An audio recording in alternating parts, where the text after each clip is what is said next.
grande médiathèque. Vous devez nommer des épurateurs dans tout le pays. Épurons! Épurons! Vous devez supprimer les ouvrages dont les idées perverses ne vont pas dans le sens de notre régime fort. Tous ces livres qui égarent le peuple dans la rêverie et la contestation. Les ouvrages philosophiques, les romans. Les recueils des poésies. Détruisons-les, grand autocrate. Réduisons ces parfaites productions de l'intelligence humaine au rang de vulgaires tracts. Et les autres, tous les autres, qu'ils envoient ici, dans notre bibliothèque, leurs meilleures pages, leurs poèmes préférés, les héros qu'ils aiment. Qu'ils envoient leur auteur, qui prennent la parole pour nous, contre le triste pouvoir des épurateurs. Allez, Flore, vous vivrez. Tu vivras, Flore, car tu es l'issue d'une longue et belle histoire. Du papyrus au parchemin, du parchemin au vélin. Du gigot bouilli à la mousse au chocolat. Nous voici, nous, les livres. Ne vous inquiétez pas, tout va s'arranger. Charles Perrault a écrit que l'ogre mange le petit pousset et que le loup mange le petit chaperon rouge et la grand-mère. C'est bien ce que je pensais. Je retourne donc me coucher en attendant le loup. Écoutez bien, au sein de nos pages, de nos images, de nos mots et de nos lignes, comme on dirait dans un torrent, tout doucement, tout doucement.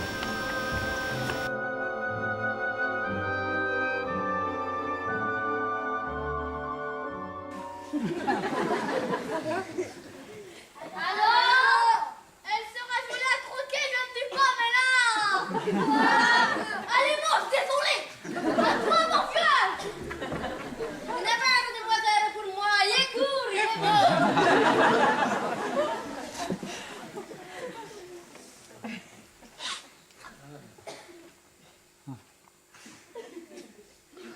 Ah non, pas encore. Eh, oh, super, c'est bon. Arrêtez, arrêtez, arrêtez. Vous voyez bien qu'il nous pousse à l'irréparable. Mais oui. N'oubliez pas qu'ils essaient de nous imposer la règle des choses. Ils veulent nous défragmenter. Ils n'ont pas le droit. J'ai suivi la procédure. Ouais. Oui, elle a été productive dans toutes les phases. Hein. Ouais.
Pouyadet, un homme marié.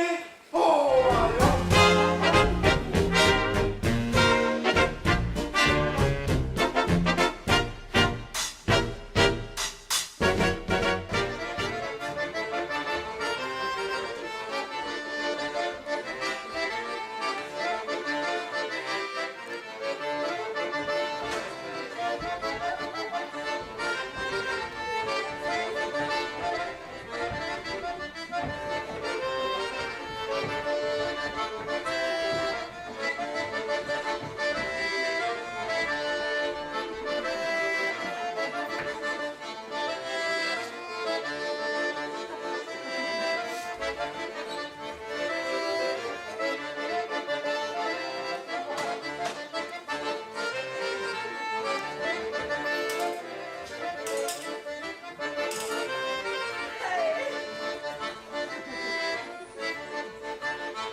que tu verras à ton réveil, sois par toi pris pour amant.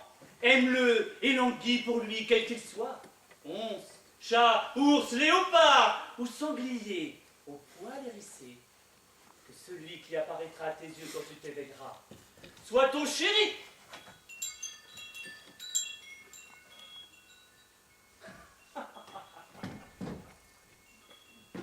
Mais que se passe-t-il de notre règne immédiatement? Oberon vient subrepticement de jeter un Méphistophélixon à notre reine. Oh, mais qu'adviendra-t-il? Elle deviendra follement amoureuse de l'animal premier qui, dans son œil, lui tapera à son réveil. Immanquablement amoureuse. Folle d'un animal. Un animal. Tout ça, c'est bien joli, mais ça n'explique pas pourquoi votre ami Yvon a été tué. Quel genre de personne était Yvon? Bravo! Et on ne connaît même pas l'arme du crime. L'arme du crime, mais c'est vrai? Avez-vous trouvé quelque chose? Rien du tout, je vous l'ai dit, juste cette flaque d'eau. Alors on a pris l'arme, bravo! Et pourquoi? Parce que l'arme trahirait l'assassin. Bravo! Comprenez-moi. Une canne orienterait les soupçons vers un grand-père. Aussi, vous êtes charmante. Un foulard orienterait les soupçons par une de ses dames. Ou par la magicienne. Je vais vous faire disparaître vous!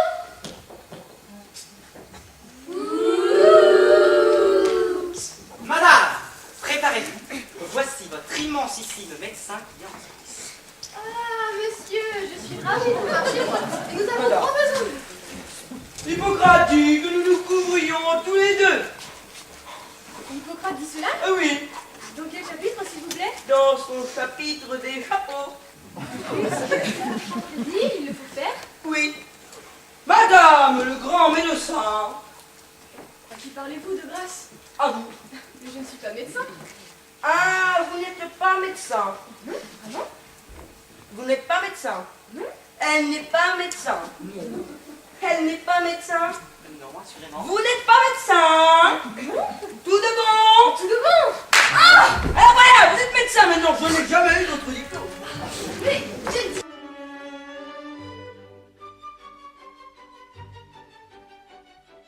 Le témoignage.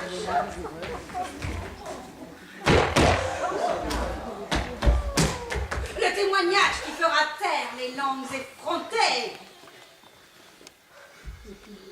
Regardez-le. Contemplez-le, ce violeur de femmes, ce ravisseur d'épouses. Regardez ce corps.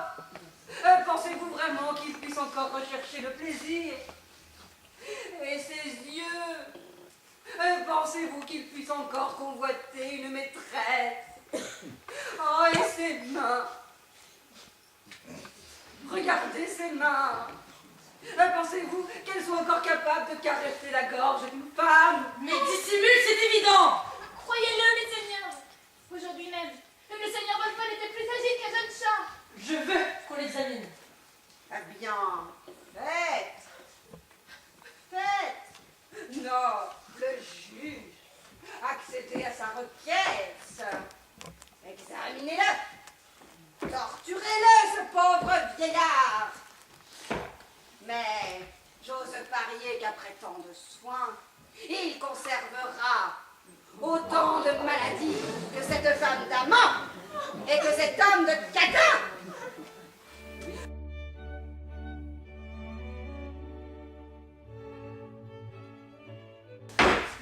Tu peux me croire, crapaud. Je briserai ton cœur de pierre comme je vais briser ce bouclier des mains. Meurs à l'instant, vive serpent, misérable et hideux. Paul, me semble que tu deviens fou. Tu veux tuer ta mère? Non, papa, je répète. Encourage mon ragondin chanter d'un air badin.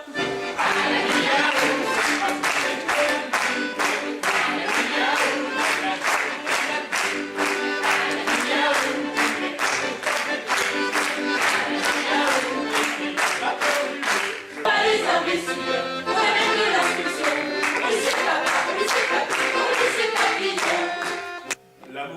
défendu vous est donc inconnu. À cela ce petit joli petit bouchon d'avril. Non, je ne l'ai jamais vu ni connu. Mais mon cœur ingénu de rattraper, vois-tu, tout ce temps perdu. Ah, rien ne vaut pour s'aimer les grands palétuviers, chère petite chose.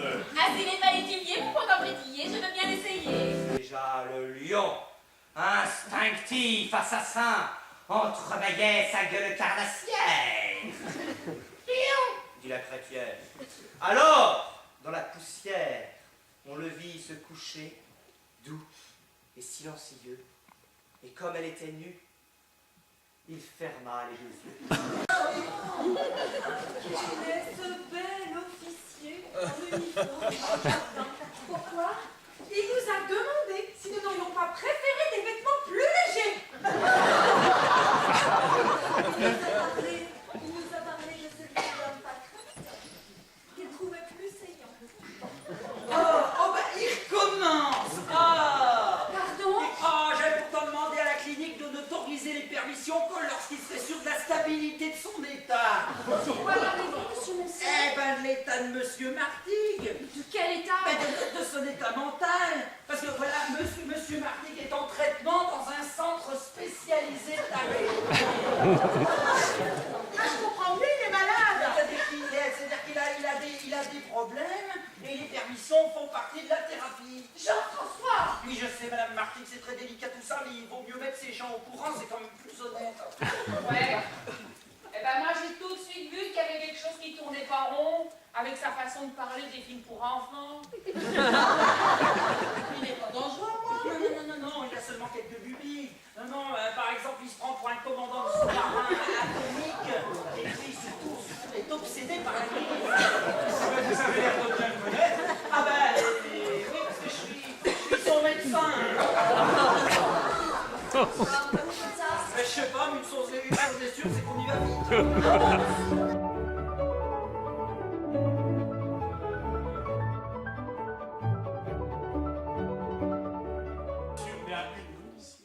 Chacun d'entre vous, par une confidence, m'assure d'abord de son secret. Il va de soi. Et je commence. Le cargo mix de Sainte-Barbe, déclaré perdu corps et biens le 24 décembre 1930, avait été équipé spécialement par moi pour ce naufrage. Et assuré au triple de sa valeur à mon seul compte. À votre tour, chère mademoiselle Frick.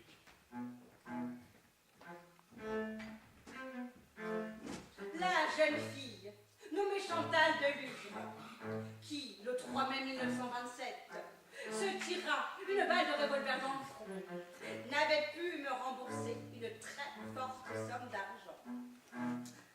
J'ajoute qu'elle vit. Elle n'est même qu'aveugle. Voilà où mène l'argent et je vais boire à sa santé. Vive l'argent, camarade! Dieu, c'est mauvais. Et le pétrole? Vous n'en avez pas dit un mot. Mais quels sont vos projets si vous trouvez dans Chaillot le pétrole que vous cherchez? J'achète le château d'Amboise, ça sera plus grand. J'achète des tableaux, j'achète sur toile, j'achète sur marbre, j'achète sur bois, j'achète des femmes, j'achète Irma, j'achète.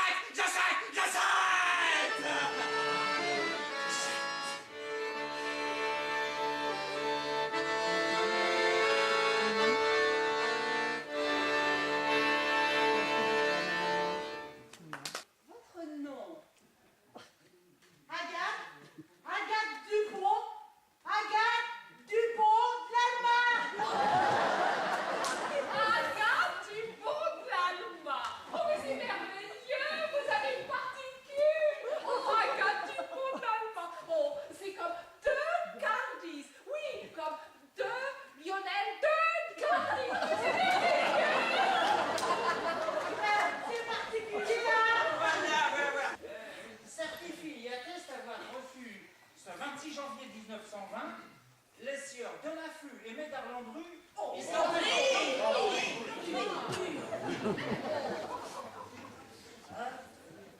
peut-être, vous savez, c'est ma sœur. Elle fait CI comme CU, CU comme CY, et après moi. Bon, bien.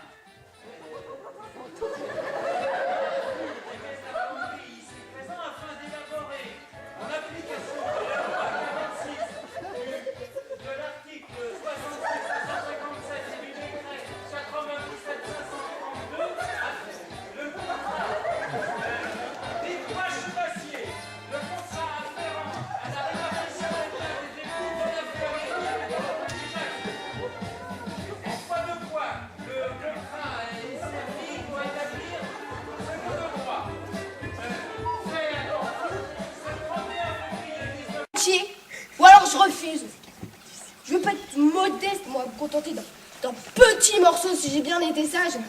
Je vais être sûre de tout aujourd'hui. Et que ça soit aussi beau que quand j'étais petite. Ou mourir! Oui, je suis laide. Vos têtes de pauvres candidats au bonheur. C'est vous qui êtes laids. Même les plus beaux. Vous avez tous quelque chose de l'air, quoi. De l'œil ou de la bouche. Vous avez des têtes de cuisiniers. Ouais, hein, non mais moi je trouve ça formidable. C'est vraiment une idée super novatrice que t'as eu, hein, Yann. Merci. Sauf que personne ne va venir nous voir puisque personne ne passe ici. On va faire un malheur. Mais si. Nous commençons ici pour nous rôder. Et ensuite, nous jouerons partout sur les places, les grands marchés, les grands boulevards, tout ça, tout ça. Moi j'ai un peu peur pour ma voix. Je voudrais pas l'abîmer ni prendre froid. Est-ce que je vous ai déjà déçu? Tu veux une réponse sincère? Nicole. Bon, je en place. On commence dans une minute. Il y a bien les enfants, chère Lucie. Léopold t'aidera si je ne m'en sortais pas. J'ai une cuisse broyée. Et je suis seule dans un trou d'obus. Je pense qu'on viendra bientôt venir me sortir.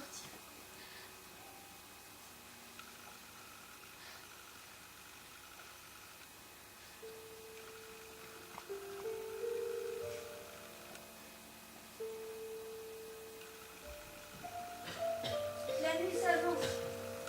Comme je souffre. Je pense alors à mes parents. Maman. Surtout à ma mère. Maman. Maman. Comme quand j'étais petite. Maman. Et je ne suis pas le seul à penser à ma mère. Car j'entends les blessés et les mourants appeler leur maman. Maman. Maman.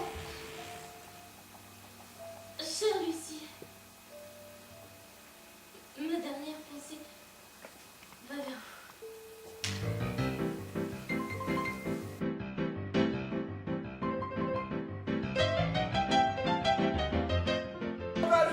Voilà.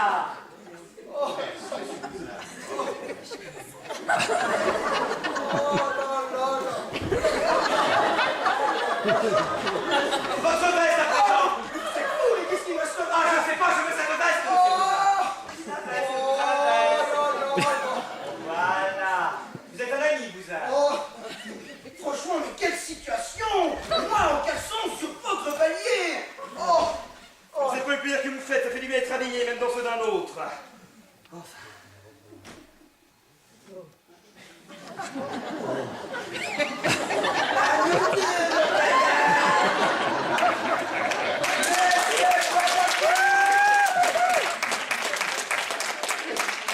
Oui, mon bon ami. Donnez-moi mon pantalon. Ah oui, oui, c'est ça, oui. Mon pantalon, je dis maintenant! Oh, Ah, je dis! oui, c'est comme ça. C'est comme ça. Oh, je suis joué! Mon Dieu du monde!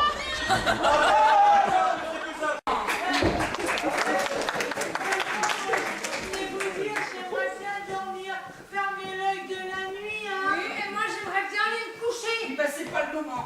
Il y a dans la poche de Monsieur Cooper un papier signé par Lockwood. Des intérêts supérieurs exigent que nous reprenions ce document. Ah oui, mais est-ce qu'il y aura des intérêts inférieurs? Votre habilité matrice, Vous aussi, hein? Bon, alors, j'offre une prime de 100 livres au premier qui trouvera le papier. 100 livres? 100 livres. 100 livres? Chérie, continue à lire, hein, je reviens. Mais c'est toujours équilibré votre truc là. Vous n'êtes pas encore couché, Wilson?